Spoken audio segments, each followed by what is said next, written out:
Did the Indiana Fever actually lose Game 5, or were they robbed by officials who refused to let them win? Think about it. Aaliyah Boston fouls out late on what looked like a clean rebound. Kelsey Mitchell gets hacked all night, ends up cramping so badly she lands in the hospital. Odyssey Sims gets clipped and still drops 27 points. And yet, the whistle? Always leaning Vegas's way. If you thought this game was fair, you probably weren't watching closely. This wasn't a loss. They fought through chaos, injuries, and officiating mistakes, only to have the series stolen. So what did Lexie Hall say after the heartbreaking loss and the stolen game? And that theft. That's the story nobody is letting slide. Let us know down in the comments below what you think of the refs this series. Do you feel like this game, between the adversity but also the resilience, was just like a microcosm of this whole season? And did that, in a way, like, you're like, oh, we've been here before? Yeah, I mean, that's what Steph said in the huddle. Like, we're built for this moment. When Kelsey went down, and then we're challenging the call on AB.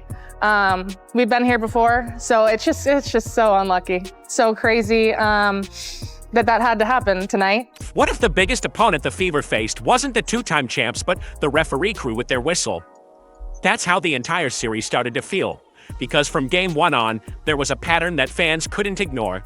Every time Indiana made a push, it seemed like the flow of the game got interrupted by calls that tilted possession right back to Vegas. One example that set the tone was Aaliyah Boston being tagged for touch fouls that quarterbacks would shrug off in the NFL. Meanwhile, Kelsey Mitchell and Lexie Hall fought through defenders draped on her all series long, but whistles stayed silent. By the end of the first 3 contests, the Fever had built frustration not with their play, but with how the game was called. These weren't one-off mistakes either. By Game 3, the imbalance was glaring. The free throw numbers tilted heavy toward the Aces. That meant not just easy points on the line, but also shifting energy. Defensive momentum is hard to sustain when you can't get a stop without a foul being recorded against you. On the other side, Indiana played through near tackles at the rim without the same whistle. Fever coach Stephanie White even admitted the inconsistency made it nearly impossible to plan. How do you draw up a strategy when a screen might be called illegal one trip and ignored the next? The ball goes up. Aaliyah Boston.